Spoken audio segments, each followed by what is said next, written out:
Hi guys, welcome back to Tamil live Raj. Actually பார்த்தீங்க அப்படின்னா நம்ம பாடகரான ஜிவி பிரகாசும் பாடகியான சைந்தவியும் பார்த்தீங்க அப்படின்னா சில நாட்களுக்கு முன்னாடி நாங்கள் டிவோர்ஸ் பண்ணிக்க போகிறோம் அப்படின்ற மாதிரி ஒரு அறிக்கையை வெளியிட்டிருந்தாங்க. இவங்க எதனால் டிவோர்ஸ் பண்ணிக்க போகிறாங்க அப்படின்ற மாதிரி நிறைய விஷயங்கள் பார்த்தீங்க அப்படின்னா சோஷியல் மீடியாவில் போயிட்டே இருக்குது.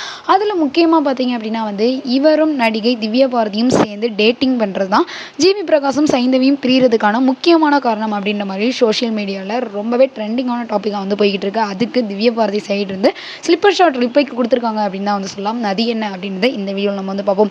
ஆக்சுவலி பார்த்தீங்க அப்படின்னா கிட்டத்தட்ட 11 வருஷமாக காதலிச்சு கல்யாணம் பண்ண ரெண்டு பேரும் பார்த்தீங்க அப்படின்னா 11 வருஷம் வாழ்ந்துட்டு அதுக்கப்புறம் பிரிய போகிறோம் அப்படின்ற மாதிரி அறிவிச்சிட்டாங்க.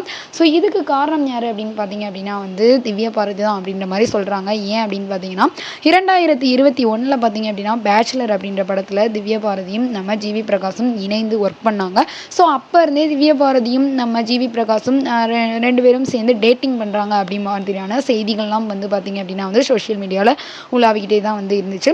ஸோ அப்போலாம் அமைதியாக இருந்தால் நம்ம திவ்ய பாரதி இப்போ அறிக்கை ஒன்று வெளியிட்டிருந்தாங்க. அதில் என்ன சொல்லியிருந்தாங்க அப்படின்னு பார்த்தீங்கன்னா, ஆக்சுவலாக ஜிவி பிரகாஷோட குடும்ப பிரச்சனைக்கும் எனக்கும் எந்த சம்மந்தமுமே இல்லை. நான் ஒரு நடிகரோட, குறிப்பாக திருமணமான ஒரு நடிகரோட டேட்டிங் போகவே மாட்டேன். ஸோ ஏதோ வதந்தி போய்கிட்டு இருக்கு, ஆதாரமற்ற வதந்திகளுக்கெல்லாம் பதில் சொல்ல வேணாம் அப்படின்னு அமைதியாக இருந்தால் ரொம்ப எல்லை மீறி போகிறதுனால இப்போ பதில் சொல்ல வேண்டிய கட்டாயத்தில் நான் இருக்கேன். நான் பார்த்தீங்க அப்படின்னா ரொம்ப வலிமையான சுதந்திரமான பெண். இந்த வதந்திகள்லாம் பார்த்து நான் சோர்ந்து போயிடவே மாட்டேன். தயவு செய்து வதந்திகளை பரப்புறதை விட்டுட்டு வலிமையான உலகத்தை உருவாக்குறதுக்கான இதை பாருங்கள்.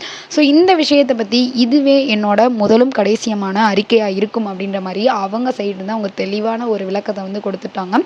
ஸோ இது பார்த்தீங்க அப்படின்னா கண்டிப்பாக வதந்தி தான் அப்படின்ற மாதிரி எனக்கு தோணுது. இதை பற்றி உங்களோட கருத்துக்களை மறக்காமல் நம்ம சேனலுக்கு கீழே உள்ள கம்பாஸில் கமெண்ட் பண்ணுங்கள். இந்த வீடியோ உங்களுக்கு பிடிச்சிருந்தா லைக் பண்ணுங்கள், ஷேர் பண்ணுங்கள், கமெண்ட் பண்ணுங்கள். அப்படியே நம்ம சேனலை சப்ஸ்கிரைப் பண்ணிடுங்க. ஓகே, பாய். உங்களிடம் விடைபெறுவது உங்கள் கனகராஜ்.